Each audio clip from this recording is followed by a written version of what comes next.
I'm Stephen Quinn, and this is the early edition coming to you live from the Squamish Nation this morning. We are honored to be the guests here at the Squamish Nation Elders Center, and we are here for a day of stories and music and special reports.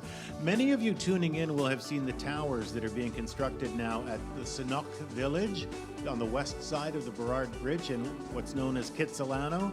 In a moment, we are going to meet one of the Squamish elders who led the effort to reclaim that land. But first, on this rather cold Friday morning, Karis Hogg is here with everything you need to know about traffic and weather.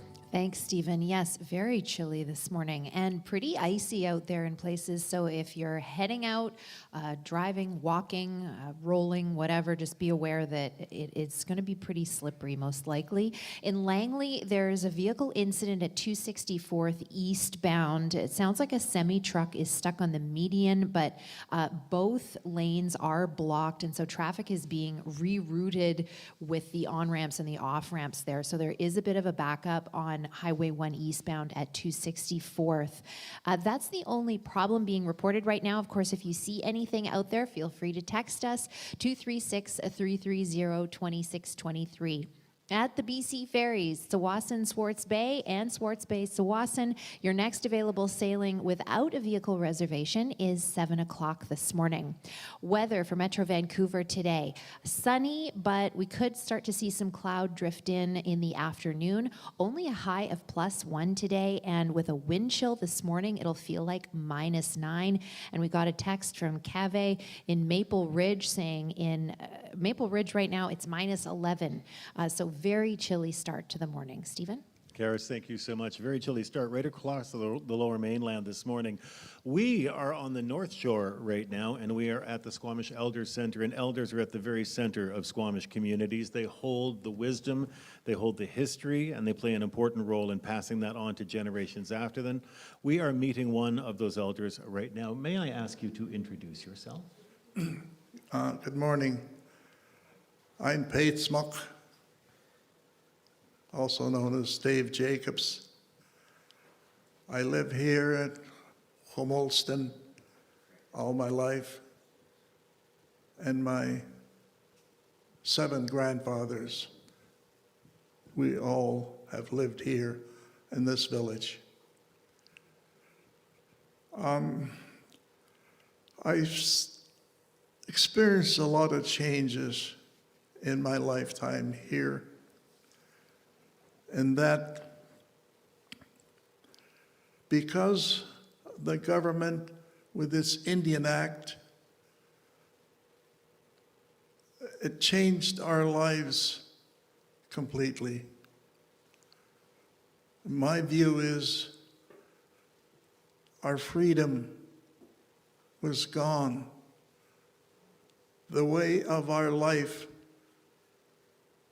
was denied our people, our language, our traditions, and our culture. It changed a lot with the Indian Act. I remember as a young lad, I can look out the side door of this building here. That was the original Capilano River. I used to fish there. That changed. What I feel so in my heart, my feelings is for the old people who suffered before me the changes in life. Well, as you probably know that with the Indian Act and its policies, the Squamish, we could not do anything with our lands or trees or minerals to try and generate revenue for ourselves. We couldn't do that. Well, in about the 1950s, the government changed its policy where we, Squamish and our people across this country, we then could hire lawyers, consultants to look at us, talk to us. What can we do? Well, I remember when I got in council in the 1960s, we had my first meeting with the elderly council at that time and the young ones. We met for the first time, our meeting. And one of the elders was sitting with us, and he just said to us, he was speaking at Squamish, said to us, you know, there was something fishy about that sale of that land. Well, we said, what do you mean by that? So he explained to us more that what happened, they come and start talking to us. The majority of our people didn't speak the language. So how are we gonna make any sense of this? Well, the government of the day, they said, well, look, we have an offer to buy that land. Well, we didn't know what he's talking about. And to be clear, we're talking about the land at Sonok, right? The land at Sonok, that was the land well, they even went as far as, the government went as far as saying, well, we'll hire this white man over there. He speaks some Squamish. He understands some Squamish. We'll hire him to convince the people to sell the land. Well, that happened. It was sold. They moved our people, we were talking about, moved our people away from there. Well, since then there's been many, many changes. But one of the meetings with our lawyer, I can remember him saying, you know, he said, Squamish, you're land rich, but cash poor. So he said, okay, what do we do? How do we change that? How do we change it around from rich? And he said, planning. You have to do a lot of planning.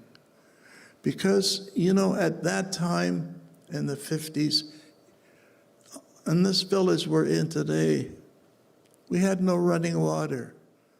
We had no electricity. We had no plumbing.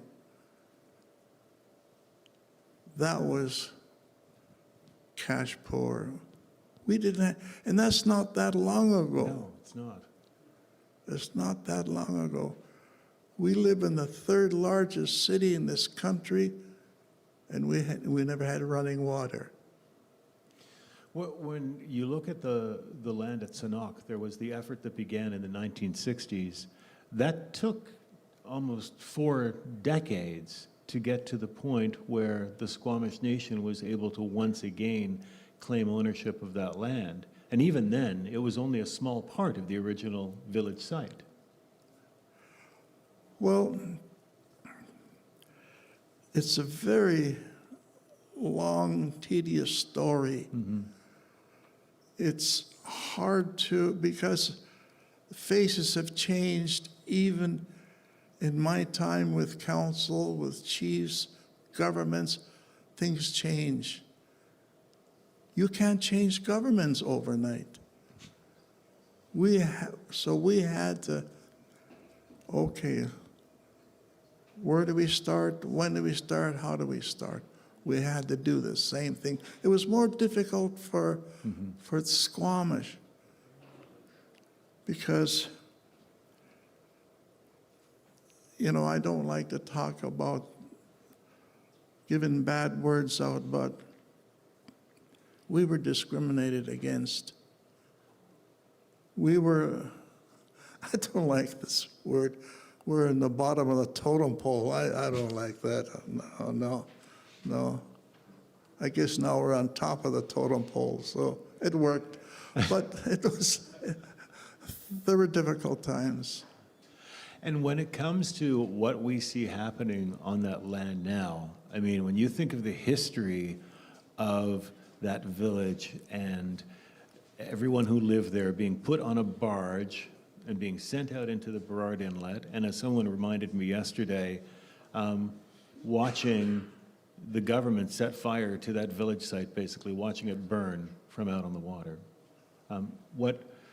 What do you think about where it is now today with the development that's going ahead there? Well, what we have, I was very happy to hear the two songs my nephew sang from the old people, the old song, Come to Smeatla, the Longhouse songs. So what that reminds me of, we have potlatch, you're planning, you plan it, you talk about it. Takes a while planning, that's exactly. We listened to the old people when they were planning, they were talking to us. Take your time. Take your time, because there's generations to follow you that you don't want to harm them. So take your time. And that's, I can remember many of the old people that's always said, if you go potlatch, you go early, take your time and listen. Because you're not learning anything when you're talking, you learn when you're listening. Paismok, we are going to speak with you a little more later on in the program. It's such a pleasure to hear you now, though. Thank you so much for the time. If someone is listening right now and they want to start, I don't know, a deeper journey, I guess, into the Squamish Nation and Squamish culture, we've got a pretty good book to begin with. Lisa Christensen has more on that right now. We sure do. And as you said about learning how this book came together is a pretty great story, too. How do you bring a community together to tell one story that is really many stories? That was the task of Stephanie Wood Quatalsuwat took on to help create the book, We Came From This Land, A Walk Through the History of the Squamish People. The Squamish Nation journalist joins me now. Good morning. Good morning. So tell us how this book came together. Yeah, the book came from the idea of Paismok, who everyone just heard from, as a way to make our history more accessible with all of the history gathering our people had already done over decades, and put it together in a book that we, again, wanted it to be really accessible. We wanted it to be storytelling and sharing the history of the Squamish people. And so from that idea, from that leadership from Paismok, we then had a team of about 30-ish community members working on pulling the book together. But in reality, it's many more Squamish people. It's all the elders, that you see on the wall here that we were pulling from recordings, interviews, documents, storytelling from decades and decades. And when we were talking, I assumed this would have taken a long time, but you said everyone was just so motivated, it came together rather quickly. Everyone was extremely motivated. Everyone really wanted to see it come together and be able to share it with the community for Amalgamation Day last year. And really, when you look at the amount of hours everyone put in, I feel like it's actually a long period of time, but there were just so many people giving it their all for that amount of time to pull it together. Now, I know lots of different people are going to buy it and read it and learn from it, but what did you want it to be for the Squamish people? We talked about that a lot because as Paismok says in the foreword, how do you summarize over 12,000 years of history in one book? We cannot get everything.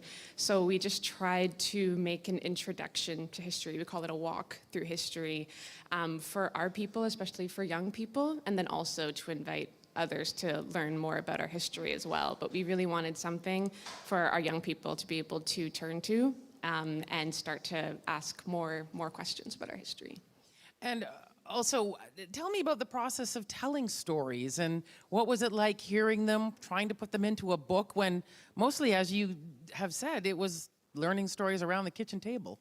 It was really, really amazing to me as we were going through all of the resources. It just felt like the line or the pull of the story was just sort of always there, pulling it forward. It just felt really clear the entire time. And I think that once again, it's just drawing on all of the wisdom of the people that we were quoting in there, like all of the storytelling, the research that our people have done. We have like our archaeologists and like lawyers and language speakers and historians and botanists, like people with all of this incredible expertise in there. And so I just always felt like it was being pulled forward by all of those voices.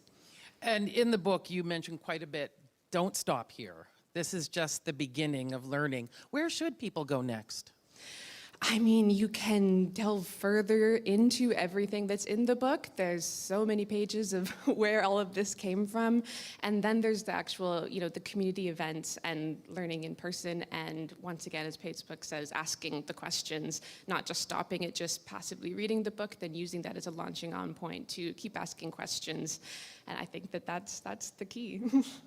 Well, thank you very much, and thank you for coming down this morning. Thank you so much, and we just want to let everyone know the books, everywhere books are sold, so it's a great gift.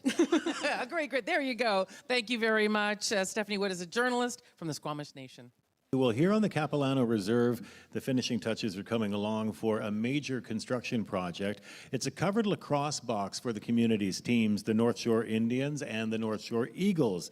Now, lacrosse is a major cultural force for the Squamish Nation, and as CBC reporter Liam Britton found out, it is about survival and escape and community and family. Here at the Chief Joe Mathias Center, the next generation of Squamish lacrosse players are getting some time on the floor. There's me right there. I was the goaltender. I'm in a side room with an older generation. 87-year-old David Jacobs, ancestral name Patesmuk, is showing me the history of the nation's most famous lacrosse team, the North Shore Indians. That would be in 1920s. Then we go to the 1930s. There's a strapping young goaltender in a photo from 1957. Yeah, this is me right there. That's old Patesmuk. Patesmuk and his wife Angela Jacobs, ancestral name Slavia, have been involved in lacrosse in the community for decades as players, organizers, and fans. It brings families together. Their whole family comes because this one's drumming, North Shore is playing. It's bringing people together. And if you ever come to one of our North Shore games, you'll see how it is. Lacrosse has a long history here for Squamish Nation.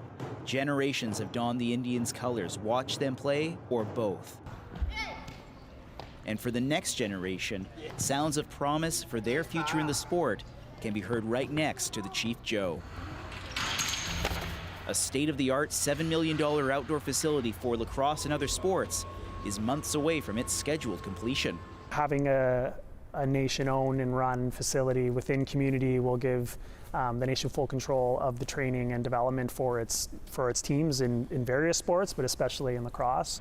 Nick Guidabano manages capital projects for the nation. So really being able to take back control of the growth of the sport is really what drives the importance of this project. The roof is held up by mighty steel pillars. It's high to allow long lobbing shots, part of the Indians' run-and-gun style. Undulating along the corrugated steel roof are waves of red, green, and black triangles, a design mirroring that of a blanket worn by Chief Joe Capilano during his 1906 audience with King Edward VII. Below is a polished concrete floor bound by spotless boards and glass. Well, spotless for now. With a palpable echo amplifying every sound, an uncle and nephew work on passing and shooting. Bouncer. The nephew is 20-year-old Owen Joseph, a former Indians goaltender, now signed to mind the net for the Junior A Burnaby Lakers. He's optimistic this box will give the next generation of Squamish players more opportunity.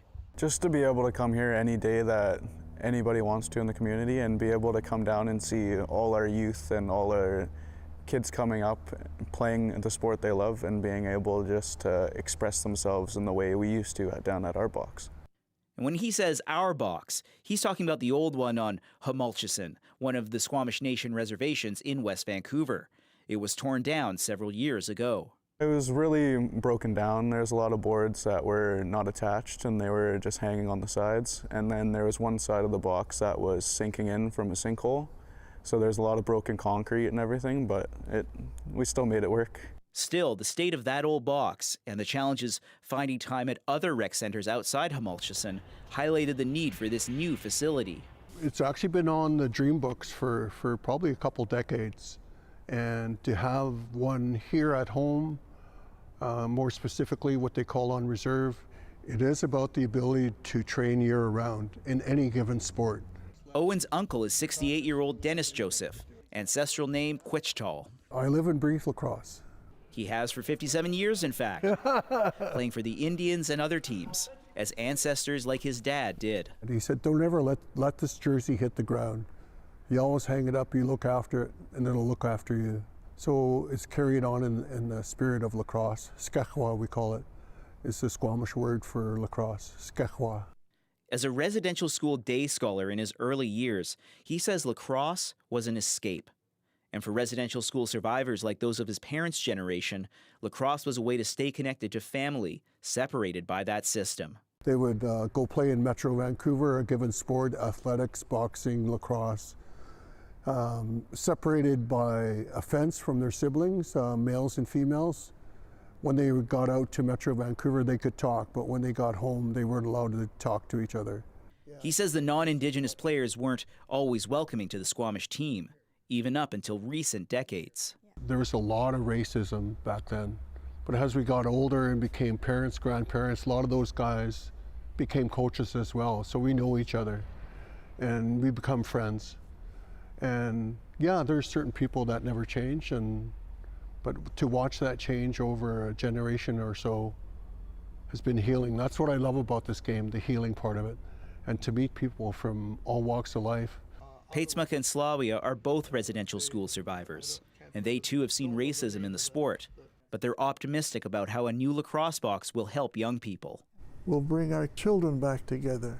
We need that back togetherness. Squamish has survived in the third largest city in this country, Vancouver. We're still here. Our sport is here. Our culture is here. All of our traditions are still here. Owen, in turn, feels the legacy of those who've played before him.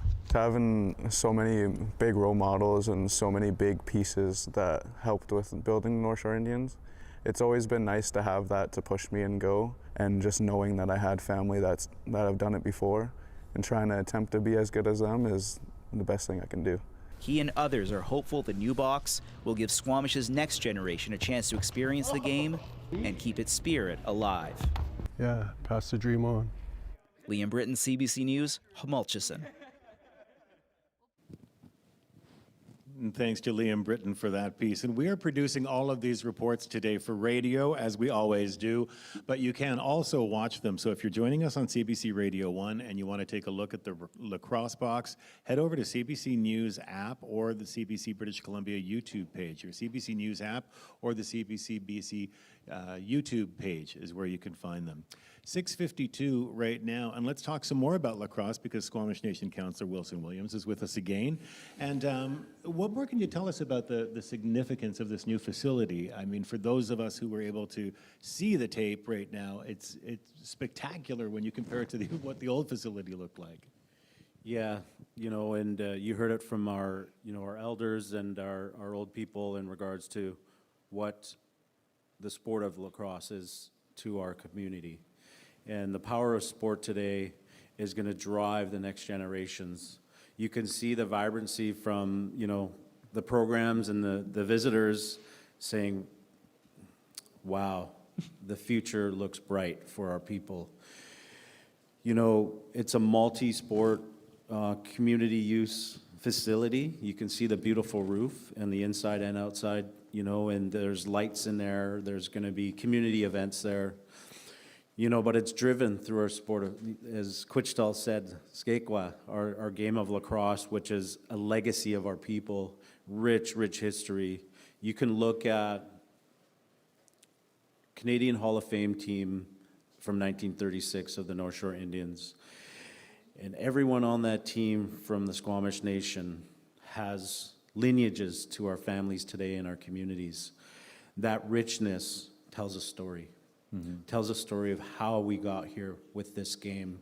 We reference as the medicine game, the creator's game, created by the Haudenosaunee people and shared with the world. And my great-grandfather, Andy Paul, who visited Ottawa many times in the early 1900s, recruited Haudenosaunee players to come out here and started that legacy, but more importantly, built that relationship, which we call family. And it's a legacy that's carried on today, that we have Six Nations players here that are married here and have family, and we have players that have grown up with a stick in their hand. And that's the goal today, is to every child in our community to have a stick in their hand.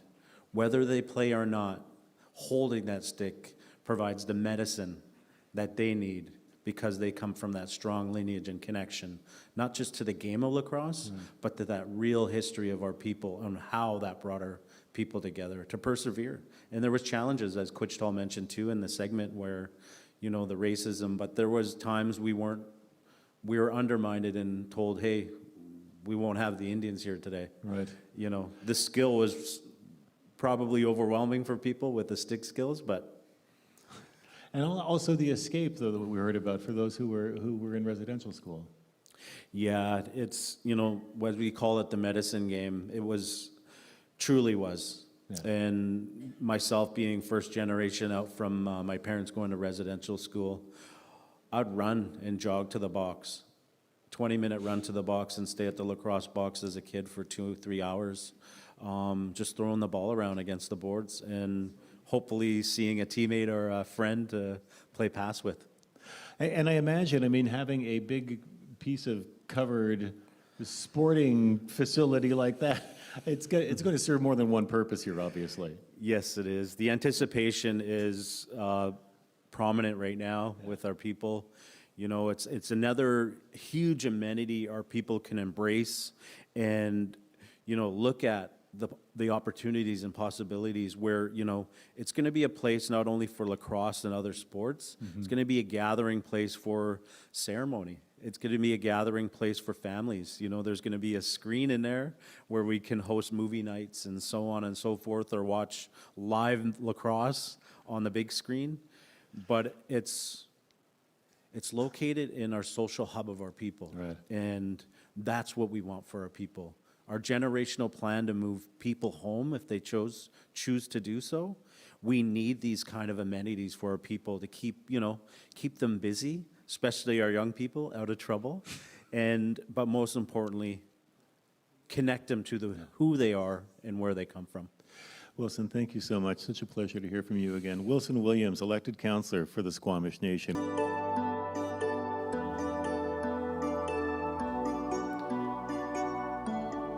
Well, a very good Friday morning to you. I'm Stephen Quinn, and this is the Early Edition live with the Squamish Nation this morning. We are honored to be guests here at the Squamish Nation Elders Center, and we're here for a day of stories and music and special reports. And many of you tuning in will remember the schoolhouse that was transported by barge in 2023 from Kitsilano to right here on the Capilano Reserve.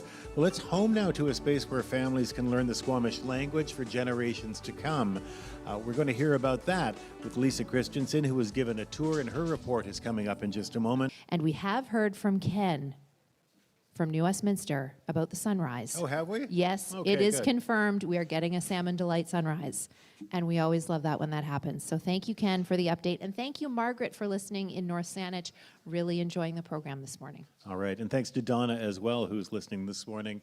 Now Karis is here with an update on the roads and the weather. A couple of problems. One is in Surrey. It's at 64th and 152nd, and the right lane on 64th westbound is blocked, and 152nd northbound, the right lane is blocked there. And in Langley, a diesel spill on Highway 1 eastbound at 264th has both eastbound lanes blocked. You can get around it, but traffic is backed up. And weather for Metro Vancouver today, sunny until this afternoon, maybe a little bit of cloud, only a high +1, but right now in Metro Vancouver, with a wind chill, it's around -9. Karis, thank you. It's 17 minutes after 7 o'clock on the early edition, live from the Squamish Nation. Well, it was one of the first things you notice when you come to this part of the Squamish territory. It's an old school building. This is not just any school, though. It is a nest of sorts, and CBC's Lisa Christensen explains. It was quite the scene when a 112-year-old schoolhouse left Kitsilano for its new home on the Squamish Nation. Kwatin kwayach na anja jow, eititi choch mahat. The Language Nest, as it's now known, is for learners from babies to 3 years old and their caregivers. We had a chance to visit and meet with the people who make it all work and use their own language every day. Hatsquile, Tanoyap, Nesta Ant Satalton, Queen Quishamin, Norman Guerrero, Queen Sna, Chinwa Tsetsap, Nata Tanawa Insech, Nitum Tisnuayas. Good day, my ancestral name is Satalton. My English name is Norman Guerrero. I work for Tanawa Insech Nitum Tisnuayas, our Language and Cultural Affairs Department, and I am the language manager for our department. Hatsquile, Halat Queen Kwashamin, Kaya Williams Queen Sna, Tinat Chant Chomulchison Ochomelch, Chinwa Kokwalo and Natas Squile, Natat Sep Sapeshkan, Squamish Chin, Yawan Hat Quins Quachnomiap. Hello, my ancestral name is Halat. My name is Kaya Williams. I come from our Capilano village. I am the Language Nest head teacher, and the nest name is Tatsep Sapeshkan. That means Voices of the Nest. Kaya mentioned about our elders group, our late elders group, Tanawa Huneo and Ta'emats was the name of our elders group at the time, Teachings for Your Grandchildren.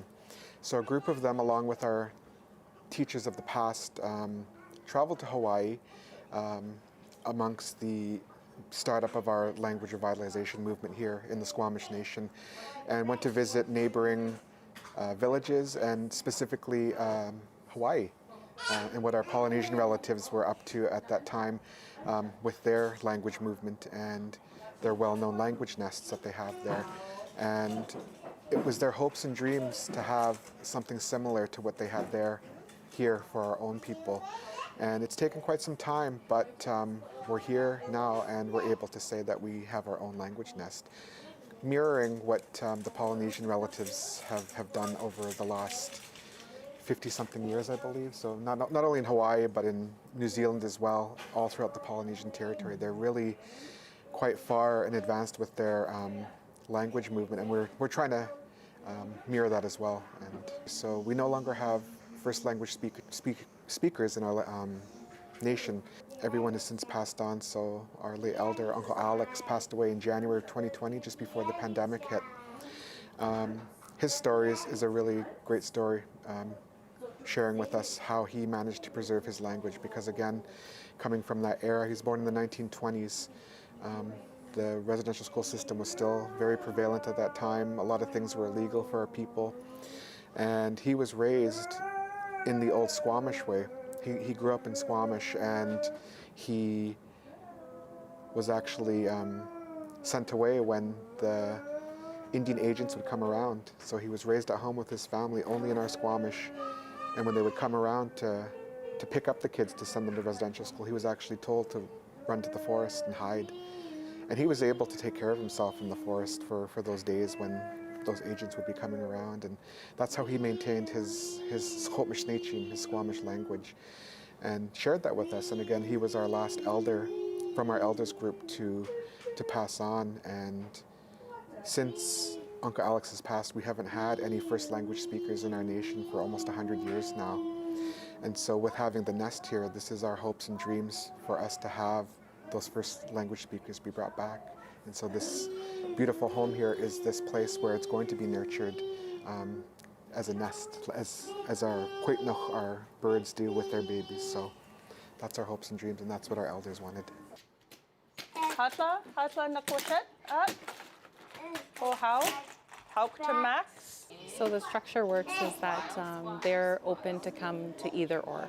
So what works for them is, families are busy, parents, moms are busy. Sometimes we have both mom and dad who attend, and that's amazing because then they're exposed to the language, and so they can come in the morning and they'll pop in, and then if they can't make the morning, they'll come in the afternoon. You treat it like as if you're at home. So it's we're called Chishamane, which translates to be motherly like, and then Satalton's actually the one that thought of the name for us, and he said it just seems so fitting that you're like a second mom to our Muntmunt who are being raised in the language. So anything creates language anywhere. So we're in the toy room, washing their hands in the washroom. Sometimes they even help gather food that they want to eat. So then we're speaking with the food, like helping us, sitting over at the carpet area, drumming and singing. There's so much language that happens here. It's like we're at home. That's the feeling. Over on the couch is Sarah.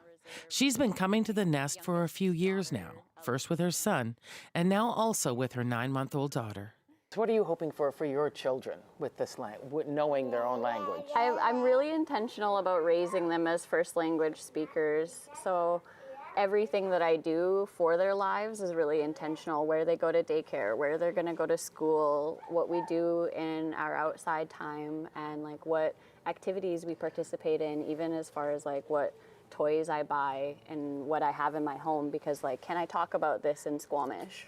And even naming them was intentional because I'm going to be speaking Squamish with them at home. I don't want English sounds to be the thing that's normal for them. So I think my goal for them is, well, I think my whole purpose of being a Squamish parent is to pass on all of the teachings and values that we have, and all of that is intertwined with the language. I can't pass on the values of the Squamish people, and I can't teach them about the land, and I can't teach them about our histories without including the language, because it's all based in the language. So I think my goal for them is to, and I'm doing it, I'm giving them the life I always wanted but never got to have. So they're growing up in their language, growing up in their community, growing up in culture, growing up on the land, and knowing all of the aspects of language that go with each of it. The language nest is a place of learning. You feel the power and importance in every corner. But it's also a place where children and their caregivers feel welcome and free. The little ones inside have no idea how long it took to get here.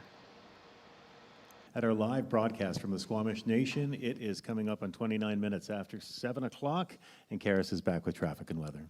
Got a text from Jimmy in Vancouver. There's a crash at Grandview Highway and Nanaimo. It's blocking all eastbound traffic on Grandview. Thank you, Jimmy, for the heads up.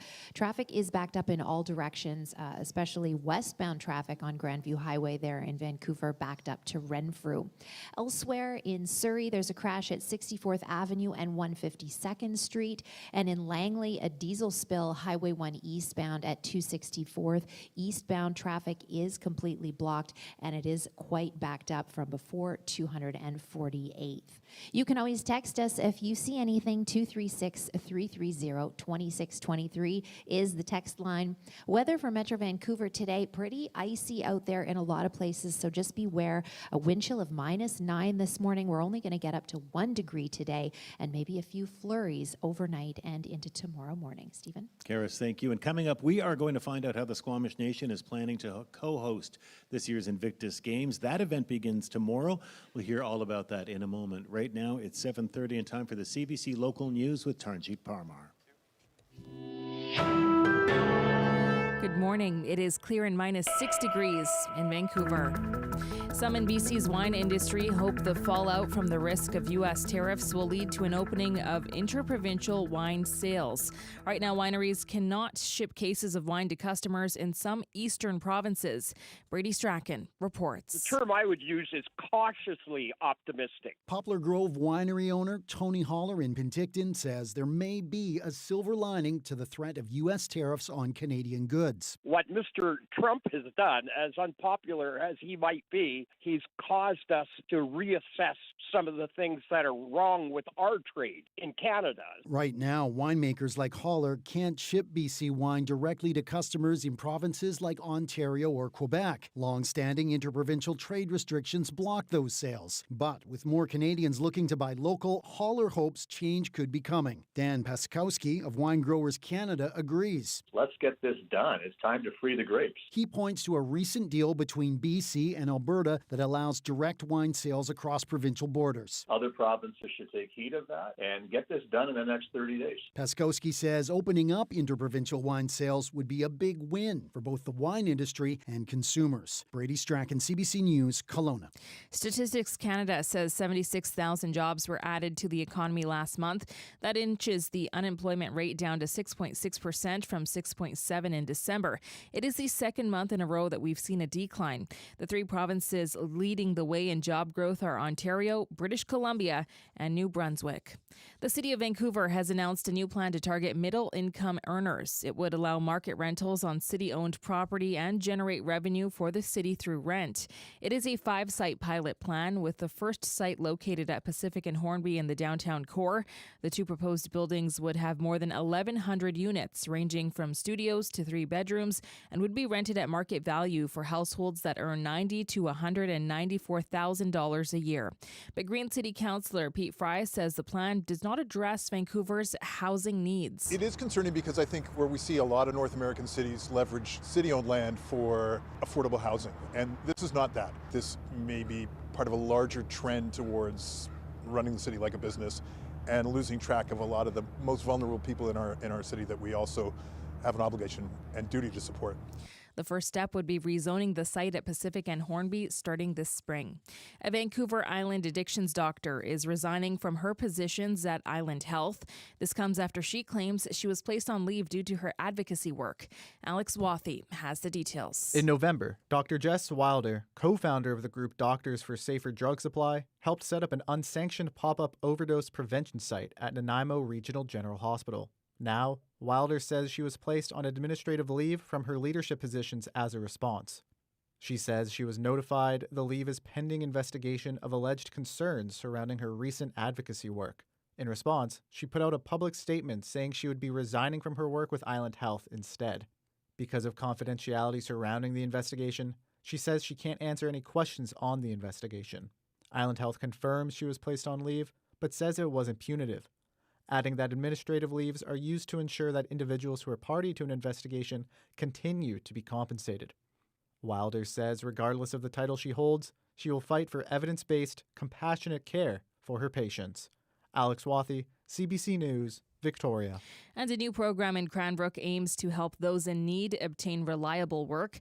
As the CBC's Corey Bullock reports, organizations have teamed up to offer same-day pay to some of the city's most vulnerable people. I'm surprised I made it this far, living on the streets. Peter Eugene says the past 4 years have been tough, living out of a tent. But he says a new program he's part of is changing his life. Keeping my mind busy on something else instead of getting out there and causing trouble. Peter works 3 days a week and is paid $25 an hour cash that same day. The money comes from the Ready Grant program through the Regional District of East Kootenay. In the past, it has helped people like Peter do odd jobs around the community. But Outreach Center anchors recently partnered with the food bank to expand the program and offer more permanent work. Polly Sutherland is the team lead with Anchors East Kootenay. Providing a skill, a new skill, community connection. I mean, there's a list a mile long of the benefits of this program. She says she hopes to be able to solidify more grant funding and eventually hire more people through the program. Corey Bullock, CBC News, Cranbrook. It is 7:35, and that is the CBC News.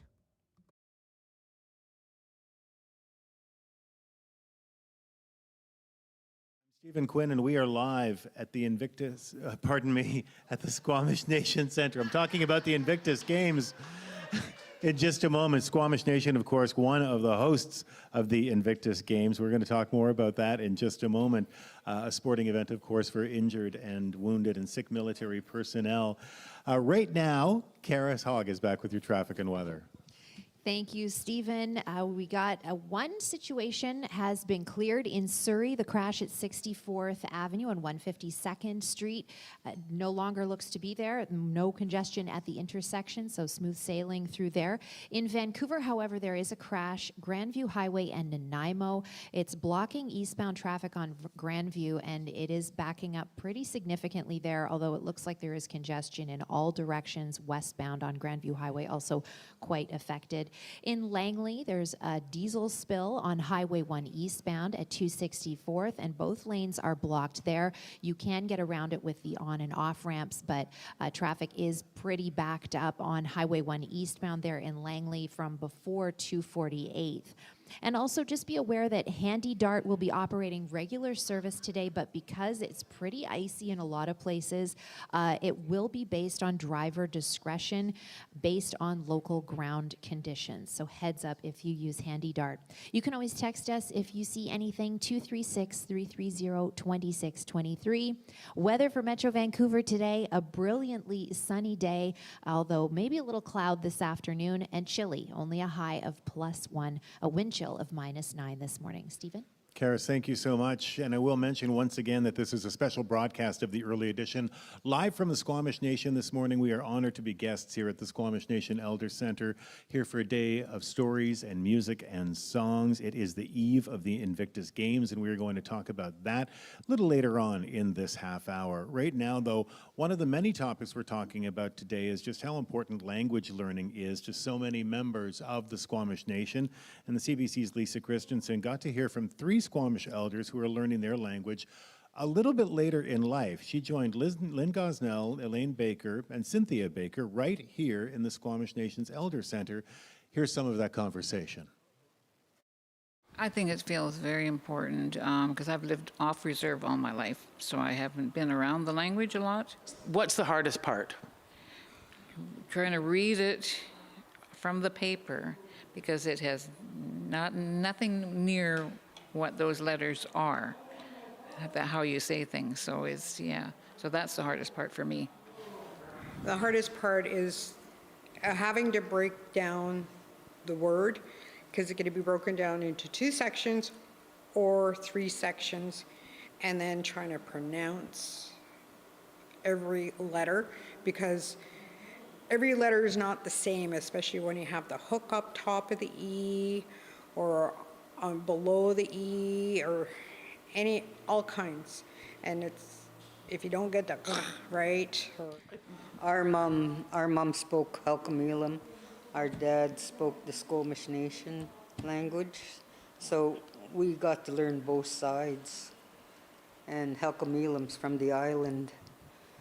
And Squamish Nation has their own language, so which is damn cool, because Halkomelem is Musqueam and all along the island, so we're quite grateful that we have our own language.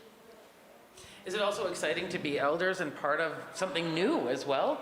For me, it's quite the honor, because my granddaughter's 11, and at their school we went there and they were doing it on computer, and it was on the screen. and they had to type in the right answer. And she goes, "Oh, Nana, it's not that one." It's like, oh my God. And she goes, "I got it right, Nana." It's like, yeah. And also, you know, like when our elders went to residential school, they weren't allowed to speak the language. So it's nice to think that we're part of trying to bring it back. Our own Lisa Christensen in conversation with Lynn Gosnell, Lillian Baker, and Cynthia Baker at the Squamish Nation's Elder Center. I have to tell you, there were some laughs in this room, as I think people may have recognized themselves in that piece just a moment ago. We are live at the Squamish Nation this morning. A 2025 Invictus Games is going to be co-hosted by the Lil'wat, Musqueam, Squamish, and Tsleil-Waututh Nations. It's a sporting event for wounded and injured and sick military personnel. It was founded in 2014 by Prince Harry, and this year's event begins tomorrow, and more than 500 competitors from 23 nations will be coming here to compete.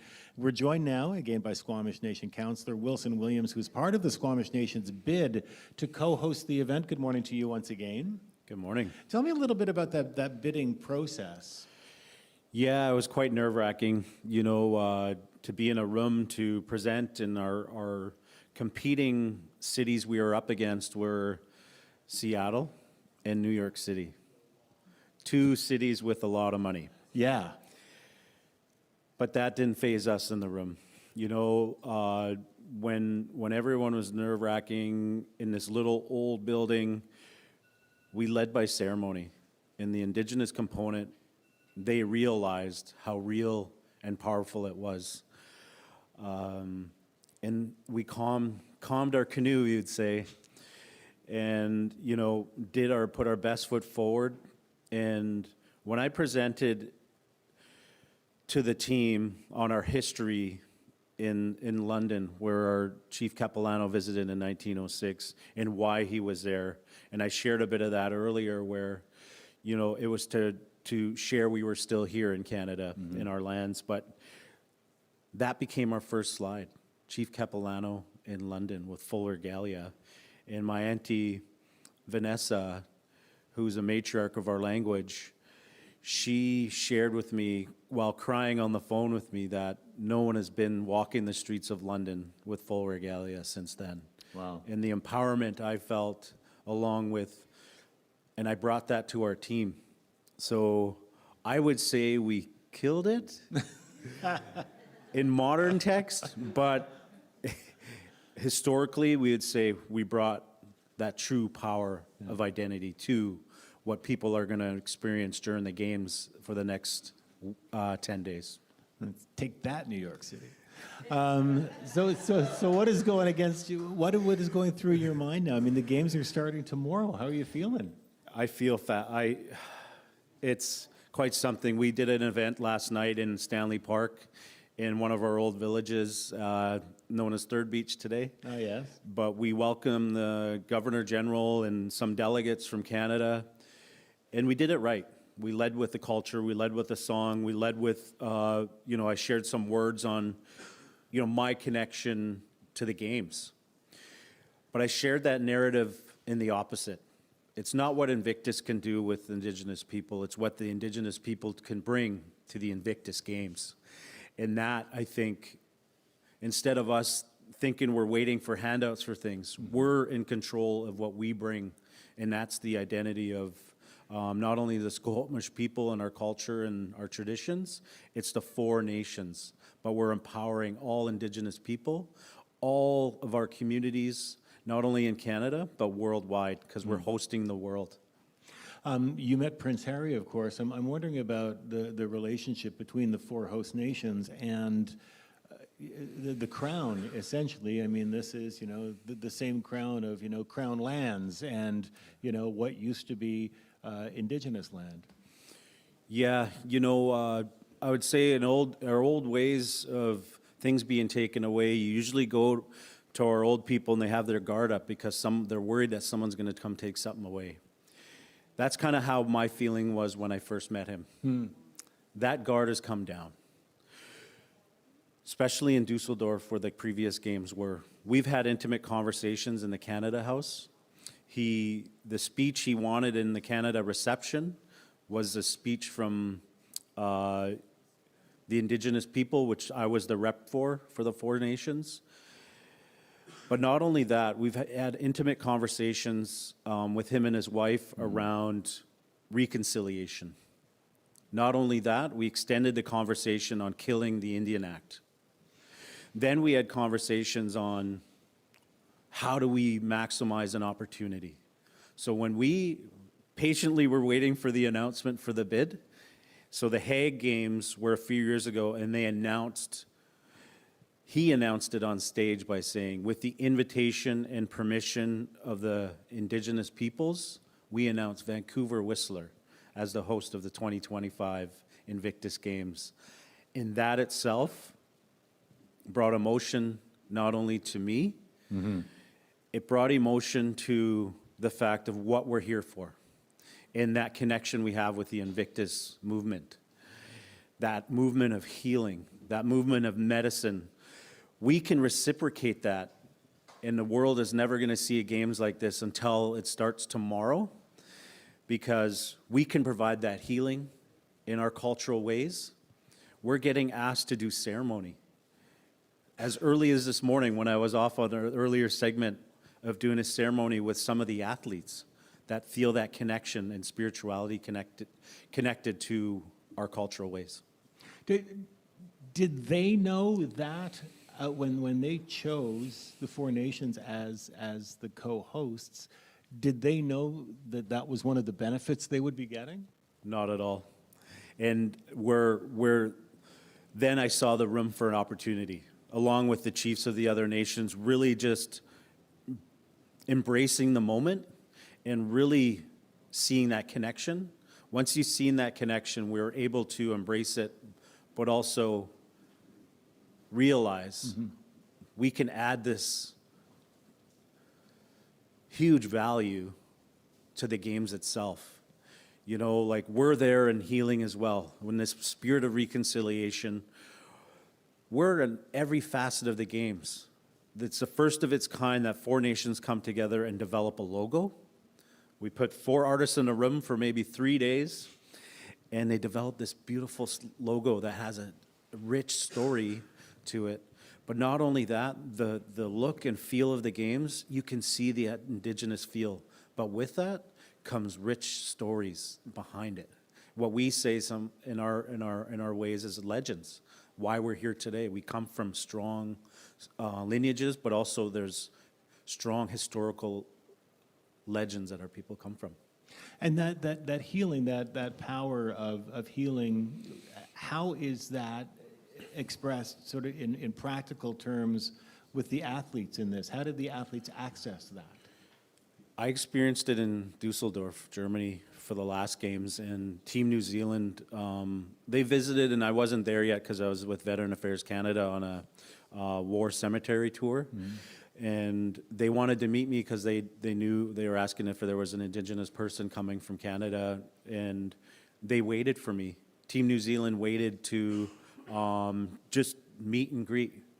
And at the last day of the games, we had a gifting ceremony, and they reciprocated that with some of their culture and traditions.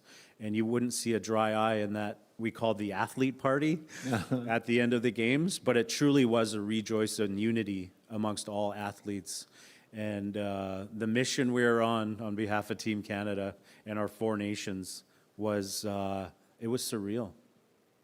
How important is this to the Squamish Nation? I would say the light is shining now, but tomorrow it's going to be brighter, because they're going to realize our connection to the games. But not only that, we've always been welcoming people. We've always come and welcomed people in peace if they come in peace. And this is a true meaning of that, especially at the opening ceremonies tomorrow afternoon. That experience is going to be a story.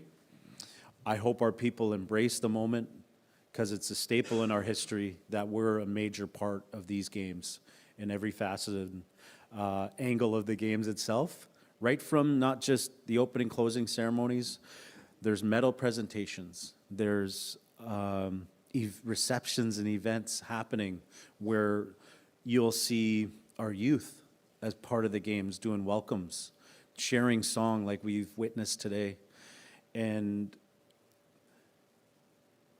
these delegates that are coming, they will be able to experience something they've never witnessed before as well.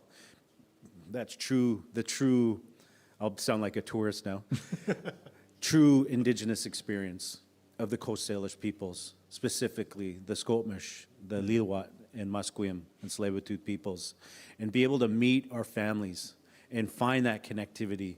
Because when you experience, whether it's in Vancouver, our place names are everywhere, but those place names accommodate history of Vancouver before colonization.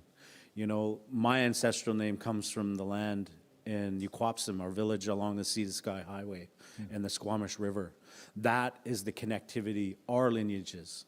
So when you come to that, you learn of how people survived, whether it's the Great Flood or whether it's pandemics and so on and so forth. But we bring it to today's context when we're integrating with the world. When you say world peace, this is an example of Invictus Games, bringing the world together in healing. Wilson, such a pleasure talking to you again. Thank you. Wilson Williams, spokesperson for the Squamish Nation. It is 10 minutes before 8 o'clock on the early edition. Karis is back with your traffic and weather. How did that happen? Time just flew. I know. Ooh, here we are. There are a couple of problems in Langley Aldergrove on Highway 1 eastbound. So the first incident is at 232nd. Highway 1 eastbound at 232nd. The left lane is blocked and traffic is backing up pretty significantly there. And then just a little further east on Highway 1, there is a diesel spill at 264th, and traffic is completely blocked there, although you can be rerouted onto Highway 1 eastbound, continuing further into Abbotsford, but you have to use the on and off ramps. Quite backed up, though, through that stretch of Highway 1 eastbound. In Vancouver, there's a crash on Grandview Highway and Nanaimo. Eastbound traffic sounds like it's blocked on Grandview. Northbound on Nanaimo is down to one lane. And in Richmond, a crash on Highway 91 westbound before the Westminster Highway exit. That's in the left-hand lane. Highway 91 northbound is slow from the north end of the Alex Fraser Bridge. You can text us if you see anything, 236-330-2623. Weather, Metro Vancouver today, a chilly day, only a high of +1. Sunny, becoming a mix of sun and cloud later this afternoon. Wind chill of -9 this morning. And then tonight, mainly cloudy, but a few flurries beginning after midnight. A low -3, but with a wind chill -7 this evening. And those few flurries will kind of continue into tomorrow a little bit.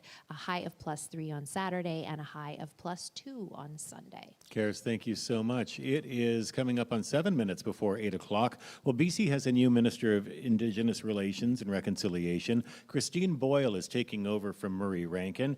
And I got to speak with her about a range of topics earlier this week, including the ongoing work to implement UNDRIP into legislation. We also talked about the new Sonok housing development being led by the Squamish Nation. We're going to hear more about that in the next half hour of the program. Here's what she had to say about it.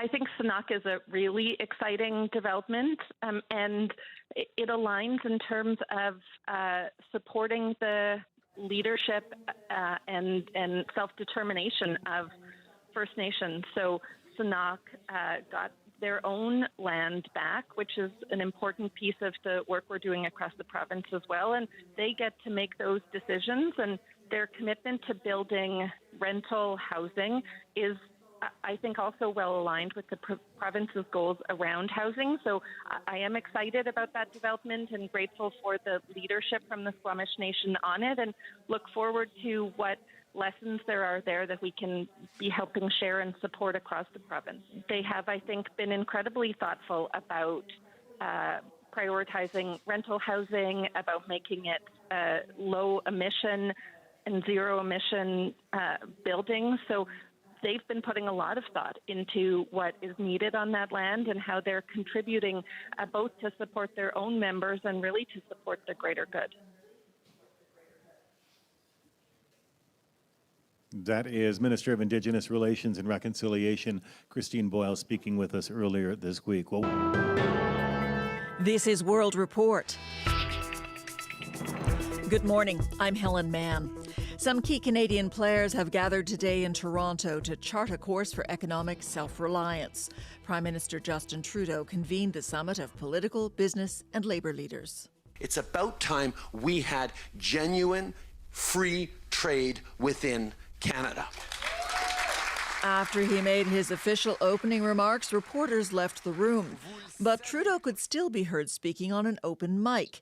He reportedly said Donald Trump's 51st state comments are not a joke, that the U.S. president wants Canada's critical minerals. Mr. Trump has it in mind that one of the easiest ways of doing that is absorbing our country. And it is a real... You can hear Trudeau say there Trump has it in mind that the easiest way to do it is by absorbing our country. With more on the summit, let's go to Janice McGregor in our Parliamentary Bureau. Janice, what can a summit like this accomplish? Helen, putting a couple hundred business, labor, and political leaders in a room with policy experts today for 4 hours, of course, won't fix everything. The government hopes, though, to be seen as facilitating some of the tough conversations that are required right now.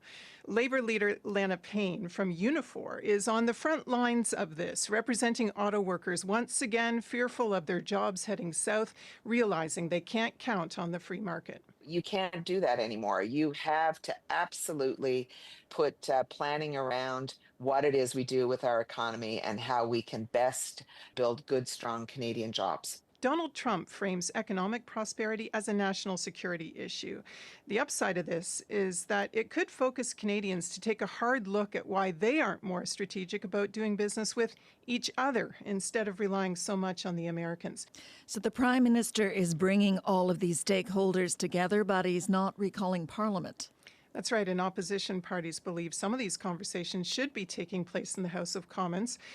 While much of what the government needs to do in the short term may not require legislation, there are border security measures, economic supports for workers and industries that would eventually require parliamentary approval. Conservatives have not backed off on their vow to force an election as soon as possible, but a caretaker government during an election period has even less ability to respond to Donald Trump than a prorogued parliament. Janice, thank you very much. You're welcome. The CBC's Janice McGregor in Ottawa. The largest U.S. government workers' union is taking the Trump administration to court.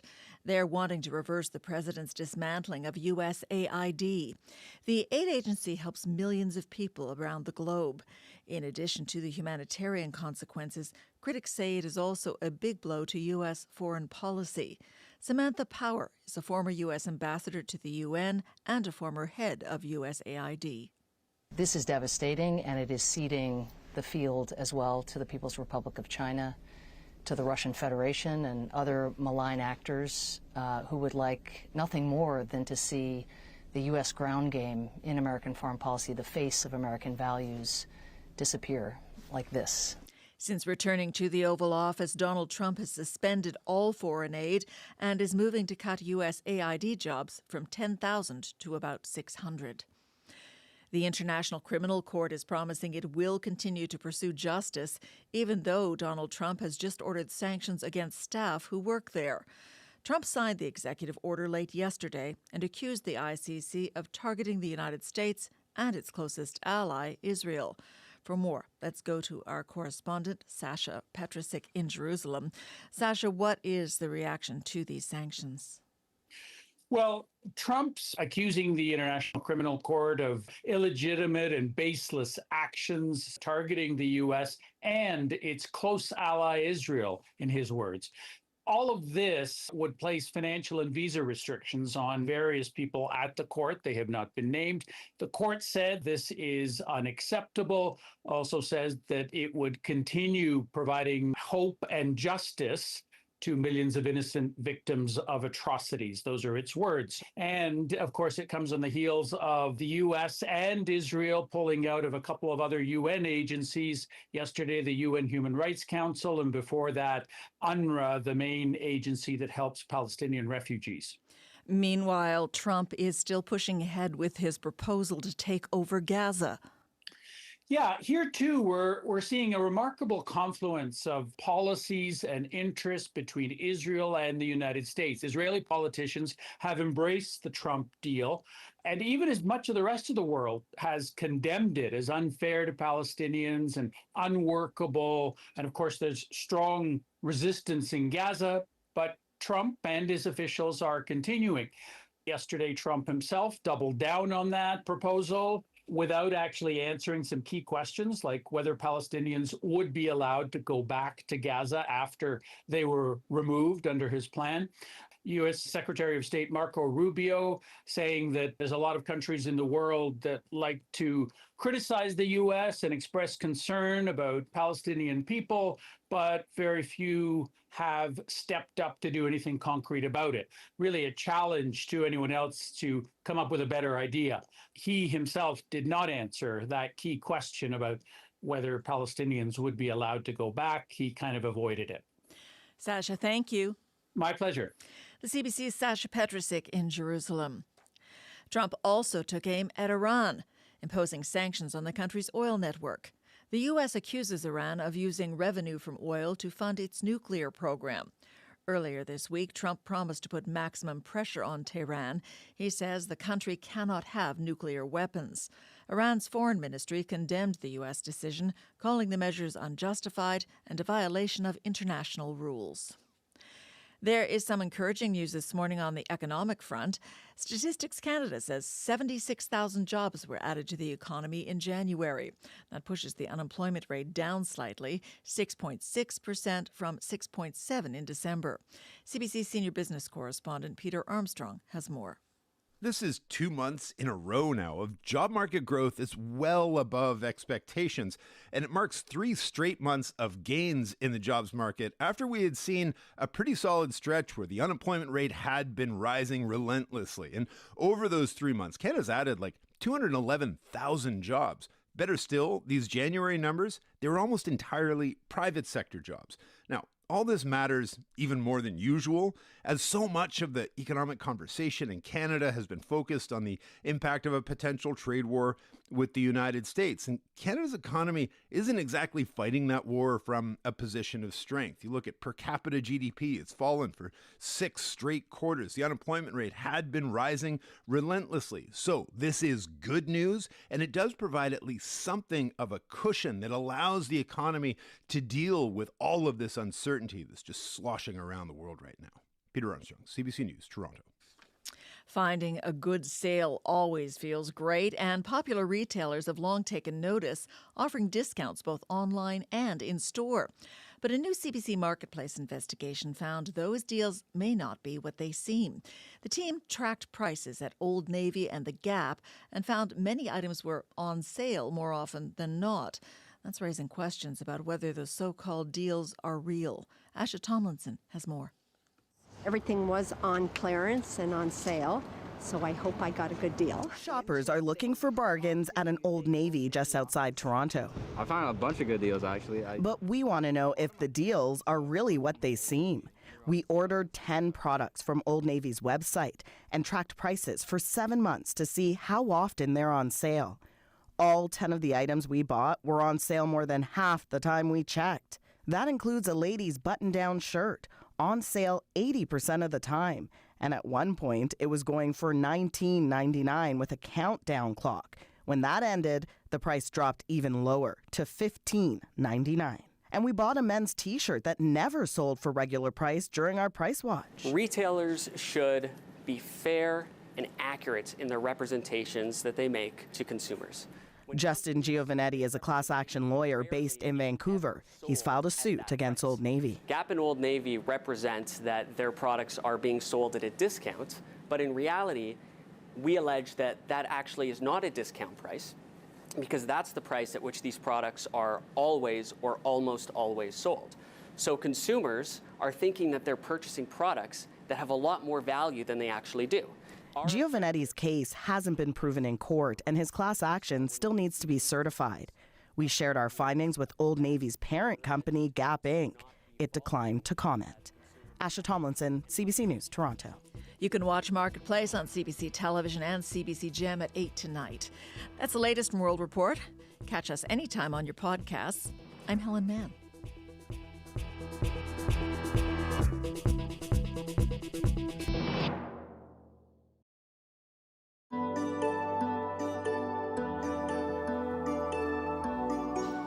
Well, a good Friday morning to you. I'm Stephen Quinn, and this is the Early Edition live from the Squamish Nation this morning. We are honored to be guests here at the Squamish Nation's Elder Center, and we are here for a day of stories and music and special reports. And coming up, we are going to bring you inside the Sonok development. I was given a tour and brought all the way up to the top of the towers that are currently under construction. We're going to share that with you in just a moment. All of that coming your way in our final half hour here. First, though, Karis Hogg is here to bring us up to date on what is happening on the roads and with your weather this morning. It's a bit busy out there, a little icy in certain spots, and so just be aware if you're heading out. In Abbotsford, Highway 1 westbound, there's a stalled semi before Whatcom Road, and the right lane is blocked. In Langley, Aldergrove, Highway 1 eastbound, there's a vehicle incident before 232nd, and the left lane is blocked.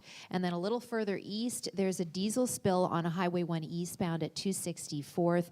Both lanes are blocked there. Traffic is being rerouted using the on and off ramps. In Vancouver, a crash at Grandview Highway and Nanaimo. And in Richmond, a crash Highway 91 westbound before the Westminster Highway exit. It's in the left lane, and Highway 91 northbound is slow from the north end of the Alex Fraser Bridge. Handy Dart will be affected by icy conditions today. Operating regular service, however, that's with driver discretion based on local road conditions. The text line, if you see anything, is 236-330-2623. Weather, Metro Vancouver today, a brilliantly gorgeous sunny morning right now. Pretty chilly though, -9 with a wind chill. We're only getting up to 1 degree as a high today, becoming a mix of sun and cloud later on in the day. And then it looks like we could get a few flurries overnight and into tomorrow morning. Saturday is looking like a fairly clear day with a high of +3. Sunday, the same, high +2. Karis, thank you. It is 12 minutes after 8 o'clock on the Early Edition, live from the Squamish Nation this morning. The towers at the Sonok housing development have been rising at a truly incredible rate. The Squamish Nation says the first units could be available for rent as early as the end of this year. Well, I got a tour of the site to look at the progress and to learn about how the Squamish people are affirming their history more than a century after they were forced off the land.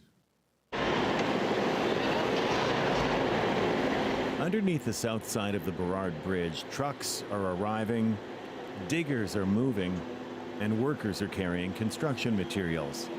It may look like any other work site, but this is actually the largest residential development by a First Nation that Canada has ever seen. And it's a place where the stories of Squamish history and opportunity are alive. I'm here to meet some of the people who are leading the project at Sonok. I'm given a high-vis vest, a hard hat, and steel-toed boots, and brought around to a hoist elevator at the side of a tower that is still under construction. We're going to what is currently the highest point on the site, 26 floors high, and speaking with the head of the Squamish Nation's Economic Development Arm. I'm Mindy White. I'm the CEO of Enchkai Development Corporation. When is the last time you were up here? I was up here probably about 3 months ago when it was, or even longer than that, when it was floor 12. Now we're on floor 26 in Tower 3. What does that feel like to you?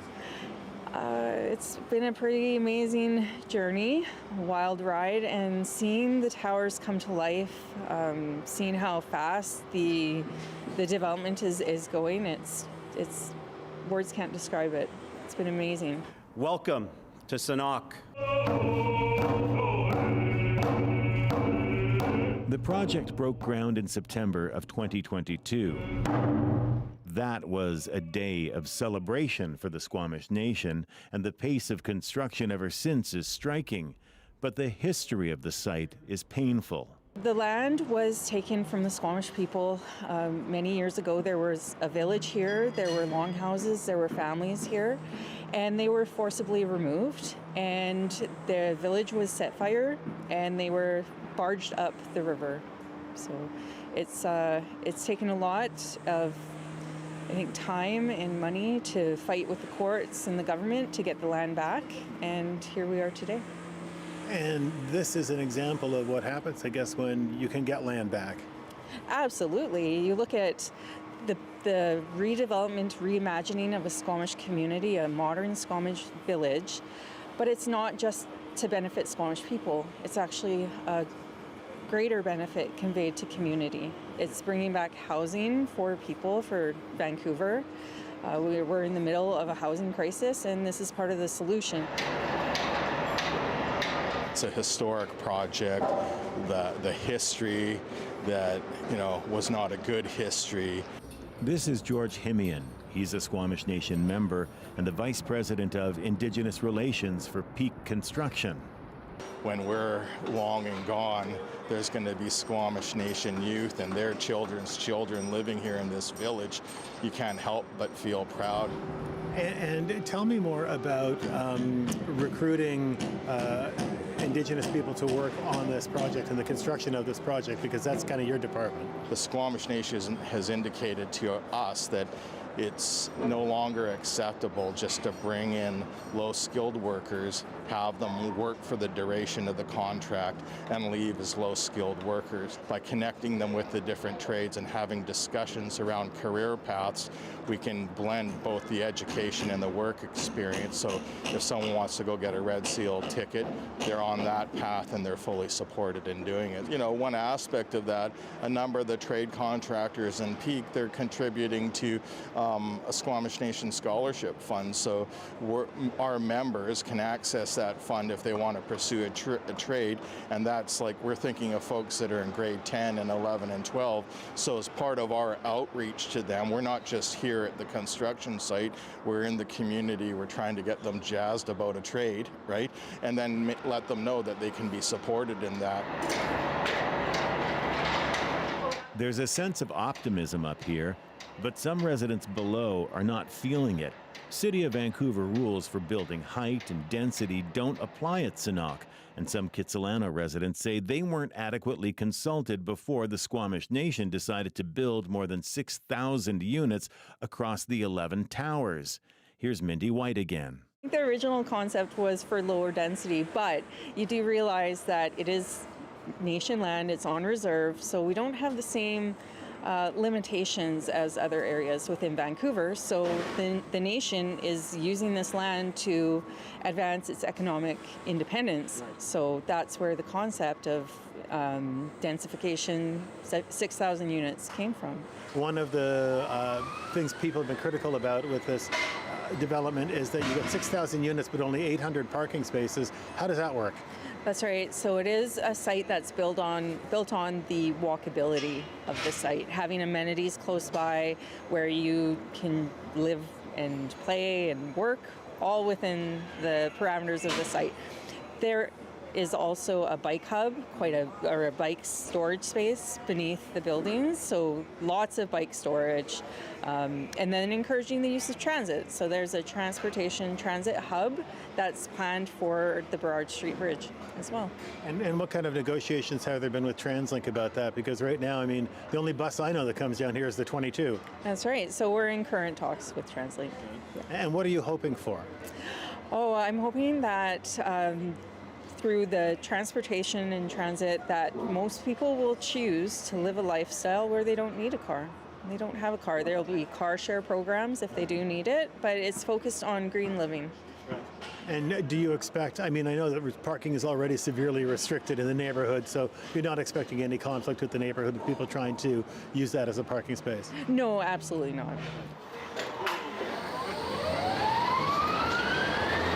Walkability is one feature of the site's design. Squamish culture is another. Jacob Lewis III chairs a committee that makes sure Squamish identity is at the heart of the Sonok development. If you look over my shoulder, we have a trigon up on the side of the building there, and it's those type of little details that we're going to have they are very much informed through our artists, again, our elders, knowledge keepers. There's a very distinct Squamish, Coast Salish style of art. So just making sure that we're in alignment with that, we're not, being unauthentic to ourselves and to our people. Some of these features will be visible from afar, from vantage points in the West End and to anyone traveling across the Burrard Bridge, but others can only be noticed up close. Squamish identity will feature in the wayfinding signs, the elevators, and in the landscaping. For an example that's already built, Jacob brings me to a slope that will become the entrance to the underground parkade. Tell me a little bit about what we're looking at here right now. So we're looking at some of the Squamish language to welcome people to the project when they come to the parkade. And nothing so unusual about a concrete form like this, except the grain of this is really interesting. It's a cedar grain, so it's to give the illusion of cedar, and then cedar is a very important tree to our people. So we want to make sure that we include these elements in the design to represent the Squamish people. My family comes from this village, so I do it for my ancestors, I do it for the future generations. I just feel like, I have the opportunity to be that connector between those two generations. So, for me, every day I wake up, I just feel very passionate and honored to be able to be a part of this project. I like the way everybody who works here refers to this as a village. It's 6,000 units, 11 towers, up to 64 stories, and you're calling it a village. Historically, it was. So, really, the idea, the design, the culture integration, we're building it from the land. So, originally it's the land to our village, to our people, and now we're looking at what that is reimagined. It's building a community.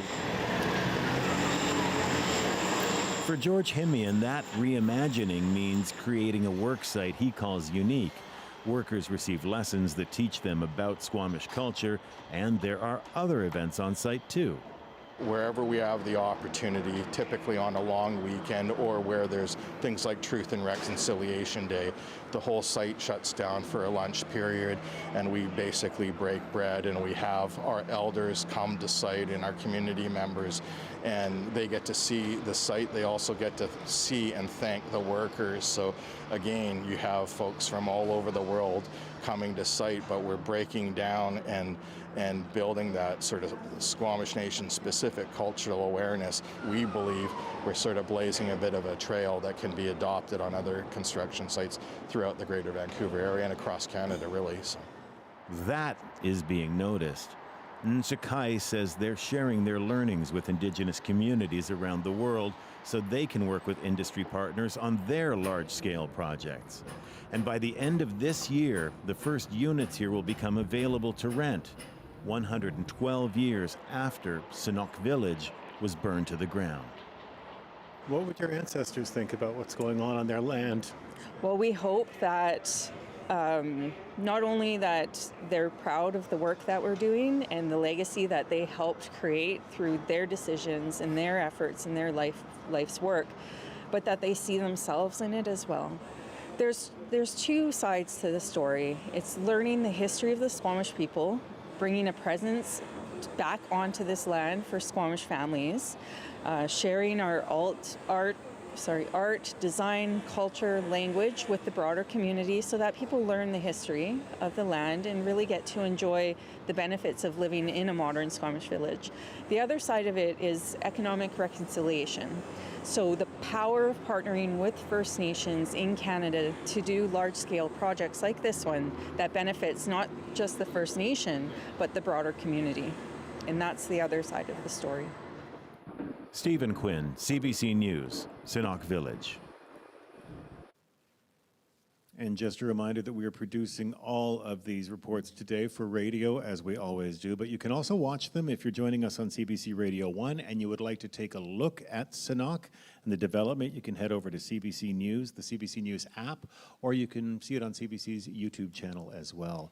We're at 24 minutes after 8 o'clock, and time is going very quickly this morning as we start to wrap things up here. Karis is here with your traffic and weather.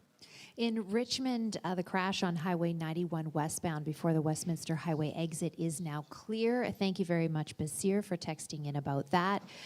Jennifer texted in North Van, a pickup truck has gone into a telephone pole at 23rd and Jones Avenue. In Abbotsford, Highway 1 westbound, there's a stalled semi before Whatcom Road and traffic very backed up there. And in Langley, Aldergrove, Highway 1 eastbound, there's an incident at 232nd Street that has traffic backed up. And then further east on Highway 1, there is a diesel spill eastbound at 264th that also still has traffic very backed up, Highway 1 eastbound. Metro Vancouver weather today, brilliantly sunny. It is -7 in Vancouver right now. Maybe a little bit of cloud creeping in later on today, but we're only looking at a high of +1. Tarnjit Parmar is here now with the CBC Local News. Good morning. It is clear and -6 degrees in Vancouver. Some people in BC's wine industry are hoping the fallout from the threat of U.S. tariffs will lead to an opening of interprovincial wine sales. Right now, BC wineries cannot ship cases of wine directly to customers in provinces like Ontario and Quebec. Gordon Fitzpatrick owns Fitzpatrick Family Vineyards in Summerland. He hopes the current surge in Canadians wanting to buy local will pressure provinces to lift restrictions and open up markets in Eastern Canada to BC wine. Obviously that's a big market. To be able to share what we have here in the Okanagan with Canadians across the country, that would be awesome, as well as the Ontario wineries being able to share their product across Canada. Last month, BC signed an agreement with Alberta to allow wine sales across provincial borders. Fitzpatrick hopes other provinces will follow suit. The City of Vancouver is looking to offer more middle-income housing. Yesterday, Mayor Ken Sim announced a plan for market rental housing on city land. As Leanne Ryu reports, the strategy is being met with some concern by tenancy groups. Our housing shortage, especially for middle-income earners, is really holding us back. That's why Vancouver Mayor Ken Sim made public plans for the city to build 2 large towers in the downtown core for middle-income renters. Units being offered range from studios to 3 bedrooms and would rent at market value for households with an annual income of $90,000 to $194,000, a high threshold for tenant advocate Aisa Agun. If you make $194,000 per year in your household, then you can pretty much afford to live almost anywhere. The median income of a single Vancouver renter in 2021 was $67,000 per year. SFU finance professor Andrei Pavlov supports the additional housing stock, but is not convinced the city should be the landlord. City governments in general don't have a particular track record of developing or managing properties. A rezoning proposal is underway for the downtown site. Leanne Yu, CBC News, Vancouver. The province is moving forward with a plan for a 90-unit supportive housing building in Richmond after the project was put on hold for almost half a year. The Ministry of Housing says the project was paused last summer so staff could evaluate other sites, but other options failed to meet the standard of supportive housing. Housing Minister Ravi Kahlon says the project is crucial to address the growing number of people facing homelessness in the city, which has jumped 91% since the COVID-19 pandemic. And finishing touches are coming along on a project to further Squamish Nation's sports culture. A new covered lacrosse box is just months away from its scheduled opening day, and as Liam Britton reports, it's emblematic of the nation's deep connection to the game. Lacrosse has been played by Squamish Nation for generations. And it's such a beautiful game, and it's so inspiring. And it's a very old game for Coast Salish Squamish people. By members like Huichtol, also known as Dennis Joseph. He's been playing the game for 57 of his 68 years. And it is important for us to keep the spirit going of the game. He says the game goes back as far as village against village matches. A famous Squamish team, the North Shore Indians, is enshrined in the BC Sports Hall of Fame. But Huichtol also says it's sometimes been a game of escape and connection. In some cases, children forced into residential school could only talk to siblings while out on lacrosse trips. It has always been about family, and that's carried on through the generations. He and others are hopeful the new lacrosse facility in the community will allow future generations to find the joy and togetherness the game has long offered the nation. It will open in coming months. Liam Britton, CBC News, Homolchison. It is 8:34, and that is the CBC News. Back to you, Stephen. Tarnjit Parmar, thank you so much. Tarnjit Parmar in the CBC newsroom. As we're wrapping things up, Karis has a last look at traffic and weather. There are a few different problems on Highway 1 between Langley and Abbotsford. So I'll start with the westbound problem first. It's Highway 1 westbound in Abbotsford before Whatcom Road. There's a stalled semi in the right-hand lane. Highway 1 westbound backed up almost to number 3 Road. And then in Langley, Highway 1 eastbound, there's an incident at 232nd and another incident, Highway 1 eastbound at 264th, causing quite a bit of congestion. And weather for Metro Vancouver today, sunny, becoming a mix of sun and cloud later on this afternoon. Only a high of +1. Right now in Vancouver, it is -7 with a wind chill of -12. Karis, thank you. And if you missed any of the program, you can watch highlights on the CBC News app and on our CBC News YouTube page, and you can hear it back anytime on CBC Listen. We are honored to be guests here at the Squamish Nation Elder Centre today. We're very grateful to Bo Baker and everyone at this venue that made this happen. And thank you to the elders who joined us here, and to Patesmuck and Stephanie Wood, who shared stories, and to Squowo Gabriel and Victor Harry, thank you for sharing the music of the Squamish people with us today. And thank you to Wilson Williams, Sam Falk, and Joy Jennison at the Squamish Nation for your help coordinating today's broadcast. And a thanks to our CBC team, technical producers Anna Park and Mike Hillman, camera operator Richard Grundy, camera director Mel Carter, staging designer Sean McLaren, control room director Greg Kisser. Our show director is Lawrence Watt, reporters Lisa Christensen and Liam Britton. And our reports today were edited by Mike Zimmer, Eric Pankratz, David Hormans, and Amar Parmar, and recorded on camera by Murray Titus and Emma Dawaja. Our associate producers are Zamir Karim, Melody Jacobson, Gurpreet Campbell, and Missy Johnson. Thank you to Jen Wilson for devising this show. This program was produced by Alan Regan, and senior producer of the early edition is Julia Lipscomb. This remote was supported by our communications and web and security and finance operations and executive teams. From me, from Karis and Taranjeet, thank you all so much for being with us today. And thank you to the Squamish people for allowing us to be your guests. We're back on Monday with a regular program.